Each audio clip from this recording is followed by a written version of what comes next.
ಹೇ hello friends, ಇದರೊಳಗೆ strategic financial ಮ್ಯಾನೇಜ್ಮೆಂಟ್ದು okay module 4 financial distress and restructuring ನೋಡೋಣ. Fine, ಇದು ಕೂಡ one of the important module. Okay, financial distress ಅಂದರೆ to indicate a condition where when promises to creditors of a company are broken or honoured with difficulty. Operational, financial, manager ಯಾವುದೇ ರೀತಿಯಿಂದ ಆಗಿರ್ಬೋದು. Okay, creditors ಅಂದರೆ ನಮಗೆ ಸಾಲ ಕೊಟ್ಟವರು, ಅವರು ಸಾಲ ಕೊಟ್ಟರು ಇರ್ಬೋದು, ಇನ್ವೆಸ್ಟರ್ಸ್ ಇರ್ಬೋದು, ಓಕೆ, ಶೇರ್ ಹೋಲ್ಡರ್ಸ್ ಇರ್ಬೋದು. ಅವರೆಲ್ಲರದನ್ನು ಒಂದು ಪ್ರಾಮಿಸ್ ನಾವು ಮಾಡಿರ್ತೀವಿ, ಒಂದು ಡಿವಿಡೆಂಡ್ ಕೊಡೋದಾಗಿರ್ಬೋದು, ಅಥವಾ ಮಾರ್ಕೆಟ್ ಶೇರ್ ಪ್ರೈಸ್ ಜಾಸ್ತಿ ಮಾಡೋದಾಗಿರ್ಬೋದು, ಪ್ರಾಫಿಟ್ ಶೋ ಮಾಡೋದಿರ್ಬೋದು. ಆ ಒಂದು ಪ್ರಾಮಿಸನ್ನು ಬ್ರೋಕನ್ ಮಾಡಿದಾಗ, ಅವ್ರಿಗೆ ಕೊಡೋದನ್ನು ನಾವು ವಾಪಸ್ ಕೊಡೋಕ್ಕೆ ಆಗದೇ ಇದ್ದಾಗ, ಅಥವಾ ವಾಪಸ್ ಕೊಡೋದನ್ನು ತುಂಬ ಕಷ್ಟಪಟ್ಟು ಬೇರೆ ಬೇರೆ ಸೋರ್ಸಸ್ಸಿಂದ ತೊಗೊಂಡು ಕೊಡೋದಕ್ಕೆ ಬಂದಾಗ ಅದನ್ನು ಫೈನಾನ್ಷಿಯಲ್ ಡಿಸ್ಟ್ರೆಸ್ ಅಂತ ಹೇಳ್ಬೋದು. Okay, that is to indicate a condition when promises to creditors, okay, promises to creditors are company are broken or honored with difficulty. Operational ಇರ್ಬೋದು, ಫಿನಾನ್ಷಿಯಲ್ ಇರ್ಬೋದು, ಮ್ಯಾನೇಜರ್ಲಿ ಇರ್ಬೋದು. Okay, that is financial distress. Financial distress causes ಅಂತ ಕೇಳ್ತಾರೆ. Financial distress causes ಅಂತಂದರೆ ಏನಕ್ಕೆ financial distress ಆಗುತ್ತೆ? Chronically sick industries ಆಗಿರ್ಬೋದು, agriculture, textiles, departmental stores ಆಗಿರ್ಬೋದು, ಓಕೆ, ಸ್ಮಾಲ್ ಕಂಪ್ನೀಸ್ ಆಗಿರ್ಬೋದು, ಆಲ್ರೆಡಿ ಸಿಕ್ ಇಂಡಸ್ಟ್ರೀಸ್ ಆಗಿರ್ಬೋದು, right. Then deregulation of the major industries, airlines, financial services, health care and energy ಯಾವುದೂ ಆಗಿರ್ಬೋದು. Deregulation ಮಾಡಿದಾಗ, okay, high real interest rates in certain periods, interest rates ಜಾಸ್ತಿ ಇರೋದ್ರಿಂದ, international competition ಇರೋದ್ರಿಂದ, congestion with in industry, okay, increasing leveraging of the corporate, comparatively high new business formation rates in certain periods. ಇವೆಲ್ಲವೂ ಕೂಡ ಒಂದು company ಮತ್ತು ಒಂದು organisation financial distress ಹೋಗೋಕ್ಕೆ ಕಾರಣ ಆಗುತ್ತೆ. So chronically sick industries, deregulation of the major industries, high real interest rates, international competition, congestion within industry, okay, increasing the leveraging of corporate, then comparatively high new business formation ಆದಾಗ financial distress ಆಗೋಕ್ಕೆ reason ಆಗುತ್ತೆ. Interest rate ಜಾಸ್ತಿ ಆಗೋದು, competition ಜಾಸ್ತಿ ಆಗೋದು, congestion ಆಗೋದು, leverage ಜಾಸ್ತಿ ಆಗೋದು, ನ್ಯೂ ಬಿಸ್ನೆಸ್ಗಳು ಬರೋದು, ಡಿರೆಗ್ಯುಲೇಷನ್ ಆಗೋದು, ಸಿಕ್ ಇಂಡಸ್ಟ್ರೀಸ್ ಆಗಿರೋದು. These are the reasons for financial distress. Okay, then purpose of the corporate restructuring. ಇದೇನಕ್ಕೆ ಬಂತು? 58. ಓಕೆ, ಇದರೊಳಗೆ ಇದಿದೆ. ಫೈನಾನ್ಷಿಯಲ್ ಡಿಸ್ಟ್ರೆಸ್ ಇಲ್ಲಿ ಕಂಪ್ಲೀಟ್ ಆಯಿತು. That is financial distress and financial distress causes. Okay, restructuring ಮಾಡ್ತೀವಿ, corporate restructuring ಮಾಡ್ತೀವಿ. ಅದಕ್ಕೆ ಏನು ಪರ್ಪಸ್ ಅಂತ ಕೇಳಿದ್ದಾರೆ. Purposes of the corporate restructuring: to enhance the share holders value, the company should continuously evaluate its portfolio of business, capital mix, ownership, asset arrangements to find opportunity to increase the share holders value. ಇದೇನಿರುತ್ತೆ? Share holders ವ್ಯಾಲ್ಯೂನ increase ಮಾಡೋದಿರ್ಬೋದು. Okay, then to focus on asset utilisation and profitable or loss making business products. ಏನಿರಬೇಕು? Asset utilisation ಯಾವ್ದಿದೆ, profitable ಯಾವುದಿದೆ, loss ಯಾವುದಿದೆ, ಅದನ್ನು focus ಮಾಡೋಕ್ಕೋಸ್ಕರ. To reorganise or divest less profitable or loss making business products. Loss making ಇತ್ತಂದರೆ ಅದನ್ನು reorganise ಮಾಡಬೇಕು ಅಥವಾ ಡೈವರ್ಸ್ಟ್ ಮಾಡಬೇಕು, ಅಥವಾ ಅದರಲ್ಲಿ ಇನ್ವೆಸ್ಟ್ಮೆಂಟನ್ನು ಕಡಿಮೆ ಮಾಡಬೇಕು. The company can also augment value through capital restriction. It can innovate securities that help to reduce the cost of capital. Cost of ಕ್ಯಾಪಿಟಲನ್ನು ರೆಡ್ಯೂಸ್ ಮಾಡೋದು ಕೂಡ one of the purpose. Reduce the cost of capital, okay, reorganise or divest the less profitable or loss making business products, focus on asset utilisation and profitable or loss making business, then enhance the shareholders value. These are all the purposes of the corporate restructuring. Then types of corporate restructuring strategies ಅಂತ ಬಂದಾಗ, merger and amalgamation, acquisition and take over. ಯಾವ್ಯಾವ types ಇದ್ದಾವೆ restructuring ಮಾಡೋಕ್ಕೆ? Merger ಇರ್ಬೋದು, amalgamation ಇರ್ಬೋದು, acquisition and take overs ಇರ್ಬೋದು, ಡೈವೆಸ್ಚರ್ ಇರ್ಬೋದು, ಎಲ್ಲ ಅಸೆಟನ್ನು ಸೆಲ್ ಮಾಡೋದಿರ್ಬೋದು, ಡಿಮರ್ಜರ್ ಇರ್ಬೋದು, ಸ್ಪಿನ್ ಆಫ್, ಸ್ಪ್ಲಿಟ್ ಆಫ್, ಆ ಥರ ಬೈಬ್ಯಾಕ್ ಆಫ್ ಸೆಕ್ಯೂರಿಟೀಸ್ ಇರ್ಬೋದು, ಫ್ರ್ಯಾಂಚೈಸಿಂಗ್ ಇರ್ಬೋದು, LBO ಇರ್ಬೋದು, ಅಥವಾ ಜಾಯಿಂಟ್ ವೆಂಚರ್ಸ್ ಇರ್ಬೋದು. ದಿಸ್ ಆರ್ ದ 8 ಟೈಪ್ಸ್ ಮೂಲಕ ನಾವು ಏನು ಮಾಡ್ತೀವಿ? ಕಾರ್ಪೊರೇಟ್ ರೀಸ್ಟ್ರಕ್ಚರ್ ಮಾಡ್ತೀವಿ.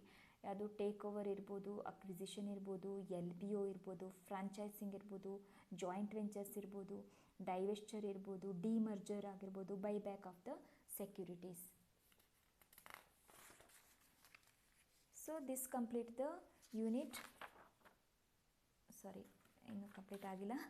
Causes of financial distress already ಹೇಳಿದ್ವಿ, ಬಟ್ ಇದರಲ್ಲಿ ಫೈನಾನ್ಷಿಯಲ್ ಡಿಸ್ಟ್ರೆಸ್ದು ಕಾಸಸ್ ಇಂಟರ್ನಲ್ ಮತ್ತು ಎಕ್ಸ್ಟರ್ನಲ್ ಅಂತೇಳಿ ಕೊಟ್ಟಿದ್ದಾರೆ. ತುಂಬಾ ಇದೆ, ಮತ್ತು ಎಕ್ಸಾಮಲ್ಲಿ ಕೇಳಿದ್ರು ಕೂಡ 10 ಮಾರ್ಕ್ಸಿಗೆ. ಓಕೆ, ಇದು ಅವಾಗ ಹೇಳಿದ್ದು ಒಂದು 6 to 7 points. Okay, financial distress in 6 to 7 points ಹೇಳಿದ್ವಿ. ಇದು ಸಿಂಪಲ್ ಆಗಿತ್ತು. ಇದರಲ್ಲಿ ಇಂಟರ್ನಲ್ ರೀಸನ್ಸ್ ಏನೇನು, ಎಕ್ಸ್ಟರ್ನಲ್ ರೀಸನ್ಸ್ ಏನೇನು ಅಂತ ಇದೆ. ಇದು ಜಸ್ಟ್ ನಾನು ರೀಡ್ ಔಟ್ ಮಾಡ್ತೀನಿ. ಓಕೆ, ನಿಮ್ಗೆ ಎಷ್ಟು ಪಾಯಿಂಟ್ಸ್ ನೆನಪಿರುತ್ತೆ ಅಷ್ಟು ನೀವು ಎಕ್ಸಾಮಲ್ಲಿ ಬರಿಬೋದು. Okay, internal causes of financial distress ಅಂತ ಬಂದರೆ, okay, financial distress, managerial incompetences, heavy debt ಇದು ಬಜೆಟ್ ಇರ್ಬೋದು, resultant service cost, poor customer service, wrong capital structure, wrong investment services, lack of financial policy, leak budgetary control, improper location, ಇವೆಲ್ಲ ಒಂದು financial distress ಆಗಿ reasons. Lack of financial discipline, technological failures, uneconomic plant size, over investments in fixed assets, unsuitable plant and machinery, poor management and receivables, absence of responsibility accounting, weak production and quality control, bad cash planning and control, poor maintenance system, okay, poor maintenance system, strained relationship, lack of marketing policy, weak demand projection, wrong product mix, improper product positioning, irrational price structure, inadequate sales promotion, high distribution cost, poor labor relations, inadequate HR, ineffective leadership, improper tax planning, strained relationship with suppliers of the capital, bad cash planning and control. So ಇದು ಒಂದು around 40 points ಇದೇನು ಹೆಚ್ಚು ಕಡಿಮೆ. So ಇದರೊಳಗೆ ನಿಮ್ಮ ಡಿಪಾರ್ಟ್ಮೆಂಟಿಗೆ ಸಂಬಂಧಪಟ್ಟಿದೆ ತುಂಬ ಇರುತ್ತೆ. ಫೈನಾನ್ಸ್ ಡಿಪಾರ್ಟ್ಮೆಂಟಿಗೆ ಇರ್ಬೋದು, HR ಇರ್ಬೋದು, ಆಪ್ರೇಷನ್ಸ್ ಇರ್ಬೋದು. ಸೊ ಒಂದಿಷ್ಟು ಪಾಯಿಂಟ್ಸನ್ನು ನೆನ್ಪಿಟ್ಕೊಳ್ಳೋಕ್ಕೆ ಟ್ರೈ ಮಾಡಿ ಇನ್ ಇಂಟರ್ನಲ್ ಕಾಸಸ್. ಓಕೆ, ಆಲ್ಮೋಸ್ಟ್ ಎಲ್ಲ ಮಾರ್ಕೆಟಿಂಗ್ ಕಾನ್ಸೆಪ್ಟ್ ಬಂದಿದೆ ಇದರೊಳಗೆ, HR ಕಾನ್ಸೆಪ್ಟ್ಸ್ ಬಂದಿದೆ, ಆಪ್ರೇಷನಲ್ ಕಾನ್ಸೆಪ್ಟ್ಸ್ ಬಂದಿದೆ. ಇವೆಲ್ಲವನ್ನು ಮಿಕ್ಸ್ ಆ್ಯಂಡ್ ಮ್ಯಾಚ್ ಮಾಡಿಕೊಂಡು we can use it for causes of financial distress. ಮತ್ತೊಂದು ಸಲ ರೀಡ್ಔಟ್ ಮಾಡಬೇಕಾ? I think not required. ನಾನು ಹೀಗೆ ಇಟ್ಕೊಂಡಿರ್ತೀನಿ. ಜಸ್ಟ್ ಪಾಸ್ ಮಾಡಿ ಈ ವಿಡಿಯೋನ 1 or 2 1 minute ಹಿಂಗೆ ಪಾಸ್ ಮಾಡಿ ನಿಮ್ಗೆ ಅಷ್ಟು ಪಾಯಿಂಟ್ಸ್ ನೋಡ್ಬೋದು. ಓಕೆ, ಆಮೇಲೆ ಅದನ್ನು ನೀವು ನಿಧಾನಕ್ಕೆ ಕೂತ್ಕೊಂಡು ನಿಮಗೆ ನೆನಪಿರುವಂಥ ಒಂದು 10-15 ಪಾಯಿಂಟ್ಸನ್ನು ನೋಟ್ ಮಾಡ್ಕೊಳ್ಳಿ.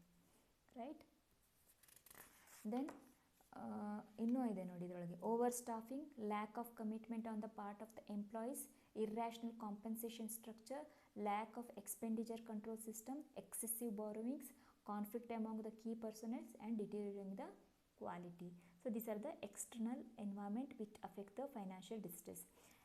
ಆಮೇಲೆ ಇಂಟರ್ನಲ್ ಎನ್ವೈರ್ಮೆಂಟ್. ಎಕ್ಸ್ಟರ್ನಲ್ ಎನ್ವೈರ್ಮೆಂಟ್ ಅಂತ ಬಂದಾಗ government policies regarding taxation, power tariffs, power supply, custom duties, import duties, restrictions on exports and imports, ಇವೆಲ್ಲ ಗೌರ್ಮೆಂಟ್ ಪಾಲಿಸೀಸಿಂದ ಆಗುವಂಥ financial ಡಿಸ್ಟ್ರೆಸ್ಸು.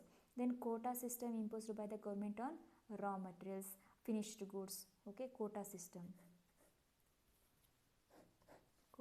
Then change in the lending policies of the financial institutions, entity of large number firms, thereby sudden increase in the capacity, entry of a large firms ಬಂದಾಗ sudden increase in the capacity ಮಾಡೋದು ಕಷ್ಟ ಆಗುತ್ತೆ. Then development of the new technology, then sudden withdrawal by some of the major customers resulting in to decline in orders, withdrawal of customers ಇರ್ಬೋದು. Then changes in the taste and preferences of the customers, strained relationship with the external government. Okay, so these are all the reasons for external environment which causes the financial distress. Fine. External environment, government policies, quota system, lending policies, entry of the large number firms, new technology, withdrawal of customers, taste and preference changes in the customers, and external government strained relationship with the external government. Okay. So next will be the effects of financial distress. Financial distress ಇಂದ ಏನೇನು effect ಆಗುತ್ತೆ? Loss of tax benefit, transaction cost ಜಾಸ್ತಿ ಆಗುತ್ತೆ, increase in the illiquidity, may lose professional information spread ಕಡಿಮೆ ಆಗ್ಬೋದು, investors interest ಕಡಿಮೆ ಆಗ್ಬೋದು, ಮತ್ತು ಇದು ಸ್ಟಾಕ್ ಎಕ್ಸ್ಚೇಂಜಲ್ಲಿ ಡಿಲಿಸ್ಟ್ ಆಗೋ ಚಾನ್ಸಸ್ ಇರುತ್ತೆ, ಇನ್ವೆಸ್ಟರ್ಸ್ ಇಂಟ್ರೆಸ್ಟ್ ಕಡಿಮೆ ಆಗುತ್ತೆ, ಮೇ ಲೂಸ್ ಪ್ರೊಫೆಷ್ನಲಿಸಮ್ ಲೂಸ್ ಆಗುತ್ತೆ, ಓಕೆ, ಇಲ್ಲಿಕ್ವಿಡಿಟಿ ಆಗುತ್ತೆ, ಟ್ರಾನ್ಸಾಕ್ಷನ್ ಕಾಸ್ಟ್ ಜಾಸ್ತಿ ಆಗುತ್ತೆ, loss of tax benefit. So next will go for unit 14, that is financial restructuring. Okay, ಅದು ಕಾರ್ಪೊರೇಟ್ ರೀಸ್ಟ್ರಕ್ಚರಿಂಗು. ಅದು ಕಾರ್ಪೊರೇಟ್ ಅಂದರೆ ಹೋಲ್ ಆರ್ಗನೈಸೇಷನನ್ನು ಕನ್ಸಿಡರ್ ಮಾಡ್ತೀವಿ. ಫೈನಾನ್ಷಿಯಲ್ ರೀಸ್ಟ್ರಕ್ಚರಿಂದ ಒಂದು ಆರ್ಗನೈಸೇಷನಲ್ಲಿ ಫೈನಾನ್ಸ್ ರಿಲೇಟೆಡ್ ರೀಸ್ಟ್ರಕ್ಚರ್ ಮಾಡೋದಕ್ಕೆ ನಾವು ಫೈನಾನ್ಷಿಯಲ್ ರೀಸ್ಟ್ರಕ್ಚರಿಂಗ್ ಅಂತ ಹೇಳ್ತೀವಿ. Is the process of reshuffling or reorganising the financial structure which primarily comprise of equity capital and debt capital. It is reorganising of a business assets and liabilities. Business assets ಮತ್ತು liabilities, debt capital ಮತ್ತು equity capital comprise ಆಗಿರೋದನ್ನು reshuffling ಮಾಡೋದು ಮತ್ತು reorganise ಮಾಡೋದಕ್ಕೆ ನಾವೇನಂತೀವಿ financial restructuring ಅಂತ ಹೇಳ್ತೀವಿ. Okay, then debt restructuring ಅಂದರೆ ರೀನೆಗೋಷಿಯೇಟ್ with its creditors ಜೊತೆ ಮತ್ತೆ ರೀನೆಗೋಷಿಯೇಟ್ ಮಾಡೋದು to reduce or eliminate some of its debts. ಅಂದರೆ ನಮ್ಮ ಸಾಲವನ್ನು ಕಡಿಮೆ ಮಾಡಿ ಅಥವಾ ಸಾಲವನ್ನು ಮನ್ನಾ ಮಾಡಿ ಅನ್ನೋ ಥರ ಏನು ಮಾಡ್ತೀವಿ ಅದನ್ನು ನಾವು ರೀನೆಗೋಷಿಯೇಟ್ ವಿತ್ ಕ್ರೆಡಿಟರ್ಸ್ ಅಂತ ಹೇಳ್ಬೋದು. ಅಥವಾ ರೀಪೇಮೆಂಟ್ ಟರ್ಮ್ಸ್ ಇರುತ್ತೆ, ನಾವು ಒಂದು 6 ಮಂತಿಗೆ ಕೊಡ್ತೀವಿ ಅಂತಂದರೆ 1 ಇಯರ್ ಟೈಮ್ ತೊಗೊಳ್ತೀವಿ, ಅದನ್ನು ಅಡ್ಜಸ್ಟ್ ಮಾಡೋದು ರೀಪೇಮೆಂಟ್ ಟರ್ಮ್ಸನ್ನು. ಅಥವಾ ಇಂಟ್ರೆಸ್ಟ್ ರೇಟ್ ಏನಿರುತ್ತೆ ಅದನ್ನು ಕಡಿಮೆ ಮಾಡಿ ಅಂತ ಕೇಳ್ಬೋದು. ಓಕೆ, ಎಕ್ಸ್ಟೆಂಡಿಂಗ್ ಅ ರೀಪೇಮೆಂಟ್ ಶೆಡ್ಯೂಲನ್ನು ಎಕ್ಸ್ಟೆಂಡ್ ಮಾಡಿ ಅಂತ ಕೇಳ್ಬೋದು. ಓಕೆ, ರೀಪೇಮೆಂಟ್ ಟರ್ಮ್ಸ್ ಅಂತಂದರೆ ಇಷ್ಟು ಕೊಡ್ತಾ ಇದ್ದೀವಿ, ಇನ್ನೂ ಸ್ವಲ್ಪ ಕಡಿಮೆ ಕೊಡ್ತೀವಿ, ಇಂಟ್ರೆಸ್ಟ್ ಸ್ವಲ್ಪ ಕಡಿಮೆ ಕೊಡ್ತೀವಿ, ಅಥವಾ ಸ್ವಲ್ಪ ಜಾಸ್ತಿ ಟೈಮ್ ಬೇಕು. ಸೊ ಇವೆಲ್ಲ ರೀನೆಗೋಷಿಯೇಟ್ ಮಾಡೋದಕ್ಕೆ, ಕ್ರೆಡಿಟರ್ ಜೊತೆ ರೀನೆಗೋಷಿಯೇಟ್ ಮಾಡೋದಕ್ಕೆ ಡೆಟ್ ರೀಸ್ಟ್ರಕ್ಚರಿಂಗ್ ಅಂತ ಹೇಳ್ತಾರೆ. ಓಕೆ, ದೆನ್ ಇಕ್ವಿಟಿ ರೀಸ್ಟ್ರಕ್ಚರಿಂಗ್ ಅಂತ ಏನಿರುತ್ತೆ, ಶೇರ್ಸ್ನ ರೀಪರ್ಚೇಸ್ ಮಾಡೋದಿರ್ಬೋದು, sell of some assets that are not bringing in profits or borrow money for the buyback ಮಾಡೋಕ್ಕೆ ಮನಿಯನ್ನು ಬಾರೋ ಮಾಡೋದಿರ್ಬೋದು, ಅಥವಾ ಸಮ್ ಅಸೆಟ್ಸನ್ನು ಸೆಲ್ ಮಾಡೋದಿರ್ಬೋದು, ರೀಪರ್ಚೇಸ್ ಆಫ್ ಶೇರ್ಸ್ ಇರ್ಬೋದು. ಇವೆಲ್ಲ ಇಕ್ವಿಟಿ ರೀಸ್ಟ್ರಕ್ಚರಿಂಗಲ್ಲಿ ಬರುವಂಥದ್ದು. Repurchase of shares, sell some assets that are not bringing in profits or borrow money for the buyback. Then operational restructuring ಅಂತಂದರೆ eliminate the waste. Okay, there are types of restructuring or forms of restructuring, financial restructuring ಅಂತ ಕೊಳ್ಬೋದು. One is expansion, sell off, corporate control, change in ownership. These are the different types of or different forms of restructuring. Expansion ಅಂದರೆ merger, acquisition, joint venture, okay, tender offers ಇವೆಲ್ಲ ಮಾಡೋದು expansion ಆಗುತ್ತೆ. Okay, then sell off ಅಂದರೆ spin off, divestiture to third party, share ಹೋಲ್ಡರ್ಸಿಗೆ ಮತ್ತೆ ಜಾಸ್ತಿ ಸ್ಟಾಕ್ಸನ್ನು ಕೊಡೋದು. Corporate control ಅಂದರೆ ಬೈಬ್ಯಾಕ್ಸ್ ಮಾಡೋದು ಅಥವಾ ಗ್ರೀನ್ ಮೇಲ್ ಮಾಡಿ ಕಾರ್ಪೊರೇಟ್ ಕಂಟ್ರೋಲ್ ಮಾಡೋದು. ಓಕೆ, ಚೇಂಜ್ ಇನ್ ಓನರ್ಶಿಪ್ ಅಂತಂದರೆ IPO, repurchase shares, exchange offers ಎಲ್ಲ ಕೊಟ್ಟು ಚೇಂಜಸನ್ನು ಮಾಡೋದು. This are the types of restructuring or forms. Expansion ಅಂದರೆ merger, acquisition, joint venture, tender offers. Sell off ಬಂದು spin off, divestiture to third party or existing share holders. Corporate control ಬಂದು buybacks and green mail. Change in ownership ಬಂದು IPO, repurchase shares and exchange offers. Okay, divestiture ಅಂತ ತುಂಬ ಸಲ ಕೇಳಿದ್ವಿ. ಏನಾಗಿದೆ ಡೈವೆಸ್ಟ್ಯೂಟ್ ಅಂತಂದರೆ? Okay, divestiture ಅಂತಂದರೆ it's a disposal of an ownership interest in company or subsidiary in example for other forms of assets. Divestiture may be a voluntary act effected to raise money, stem operating losses or reorganize the corporation. ಇದರೊಳಗೆ ಏನು ಮಾಡ್ತಾರೆ, money raise ಮಾಡೋಕ್ಕೋಸ್ಕರ some ಅಸೆಟ್ಸನ್ನು sell ಮಾಡೋದು. Okay, some form of ಅಸೆಟ್ಸನ್ನು sell ಮಾಡೋದು, ಸಬ್ಸಿಡಿಯಾಗಿರ್ಬೋದು ಅಥವಾ ಕಂಪ್ನಿಯಲ್ಲಿರುವಂಥವರಿಗೆ ಇರ್ಬೋದು. Disposal of an ownership interest ಅದನ್ನು ಡಿವೆಸ್ಟ್ಯೂಡ್ ಅಂತ ಹೇಳ್ತೀವಿ. Disposal of an ownership interest company or a subsidiary in example for other forms of the assets. Okay, divestiture may be a voluntary act effected to raise money or stem operating resources or reorganize a corporation. So corporate and district restructuring, corporate restructuring ನೋಡಿದ್ವಿ actually, right? Is a corporate action taken to significantly modify the structure or the operations of the company to eliminate all the financial troubles, improve the performance of the company. ಯಾಕೆ corporate ರಿಸ್ಟ್ರಕ್ಚರಿಂಗ್ ಮಾಡ್ತೀವಿ? is a corporate action to significantly modify the structure or operations of the company to eliminate all the financial troubles and improve the performance of the company. ಫೈನಾನ್ಷಿಯಲ್ ಟ್ರಬಲ್ಸನ್ನು eliminate ಮಾಡಿ ಪರ್ಫಾರ್ಮೆನ್ಸನ್ನು ಚೆನ್ನಾಗಿ ಮಾಡೋಕ್ಕೋಸ್ಕರ ಆಪ್ರೇಷನ್ಸಲ್ಲಿ ಸ್ಟ್ರಕ್ಚರಲ್ಲಿ ಮಾಡಿಫಿಕೇಷನ್ ಮಾಡೋದನ್ನು ಕಾರ್ಪೊರೇಟ್ ರೀಸ್ಟ್ರಕ್ಚರಿಂಗ್ ಅಂತ ಹೇಳ್ಬೋದು. Restructuring is the corporate management term for the act of reorganising the legal ownership, operational or other structure of the company for the purpose of making it more profitable or better organized for its present needs ಗೋಸ್ಕರ ಮಾಡೋದನ್ನು corporate restructuring ಅಂತ ಕೇಳ್ಬೋದು. ಇದನ್ನು short ನೋಟ್ಸ್ಗೆ 10 ಮಾರ್ಕ್ಸ್ಗೆ ಏನಕ್ಕೂ ಕೇಳ್ಬೋದು. Okay, reasons for corporate restructuring: change in the strategy, lack of profits ಕಡಿಮೆ ಆಗಿರೋದ್ರಿಂದ, ಮತ್ತು reverse energy ಆಗ್ತಾ ಇರೋದ್ರಿಂದ ಕಾರ್ಪೊರೇಟ್ ರೀಸ್ಟ್ರಕ್ಚರಿಂಗು ಮಾಡಬೇಕಾಗತ್ತೆ. Then reasons for corporate restructuring ಅಂದರೆ change in strategy, lack of profits, reverse energy ಆಗಲೇ ಹೇಳಿದ್ವಿ. ಸೊ ಚೇಂಜ್ ಇನ್ ಸ್ಟ್ರಾಟಜಿ ಅಂತಂದರೆ the management of the troubled company attempts to improve the company's performance by eliminating certain subsidiaries or divisions which don't align with the core focus of the company. ಅಂದರೆ ಕೆಲವೊಂದು subsidiaries divisions ಇರ್ತವೆ, ಅಲ್ಲಿ core focus of the company ಜೊತೆ ಅದು align ಆಗ್ತಾ ಇರಲ್ಲ, don't align.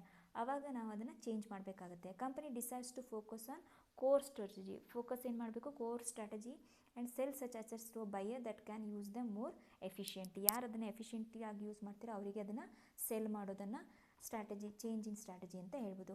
Then lac of profits ಕಡಿಮೆ ಆದಾಗಲೂ ಕೂಡ ನಾವು ಕಾರ್ಪೊರೇಟ್ ರೀಸ್ಟ್ರಕ್ಚರಿಂಗ್ ಮಾಡಬೇಕಾಗುತ್ತೆ.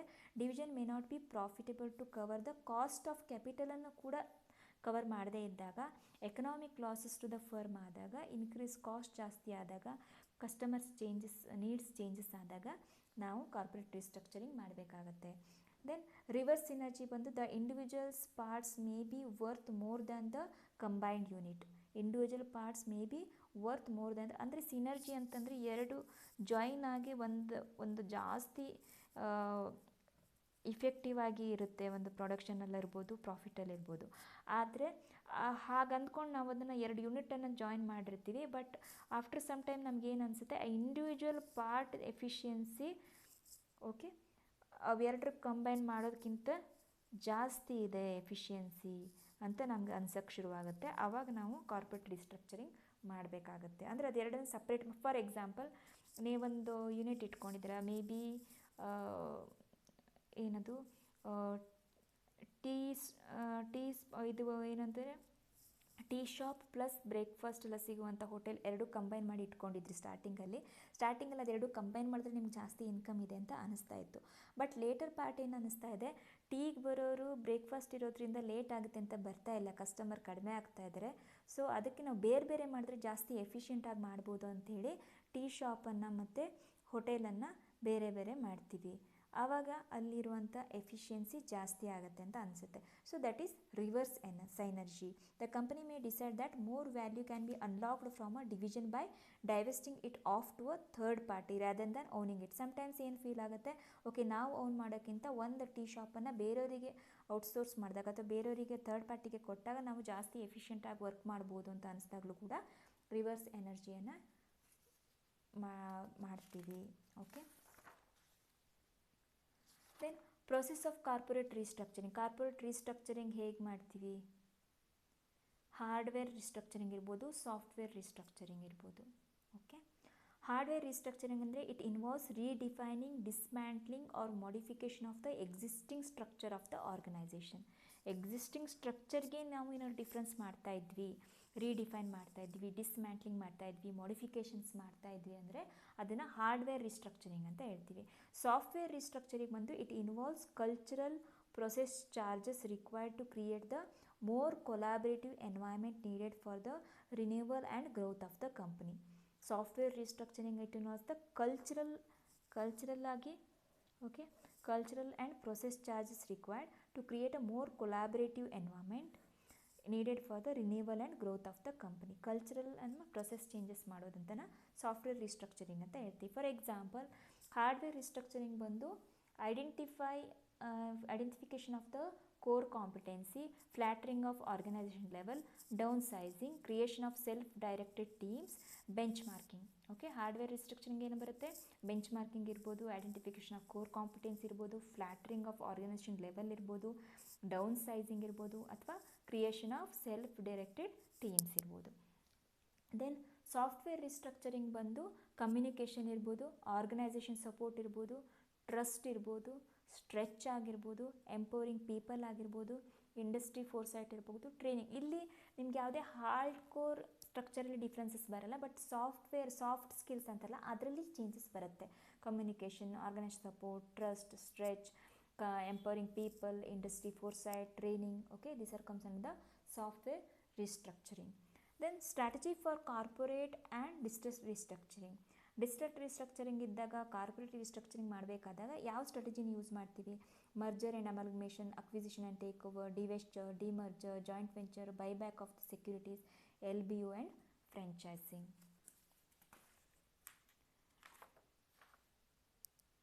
That is 66, success mantra 67. Okay, so this completes the unit 15. Okay, unit 15 ಕೂಡ ಇಲ್ಲಿ ಕಂಪ್ಲೀಟ್ ಆಗಿದೆ. 13, 14, 15 ಕಂಪ್ಲೀಟ್ ಆಗಿದೆ ಇದರೊಳಗಡೆ, ರೈಟ್.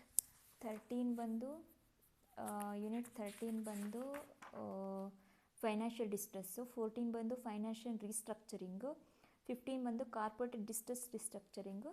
ಓಕೆ, ಇದು 3 ಕಂಪ್ಲೀಟ್ ಆಯ್ತು. ಈಗ ಯೂನಿಟ್ 16 18, 19 ಇದು 3 ಯೂನಿಟನ್ನು ನಾವು ಟುಗೆದರ್ ನೋಡೋಣ ನೆಕ್ಸ್ಟ್ ವಿಡಿಯೋದಲ್ಲಿ. ಓಕೆ.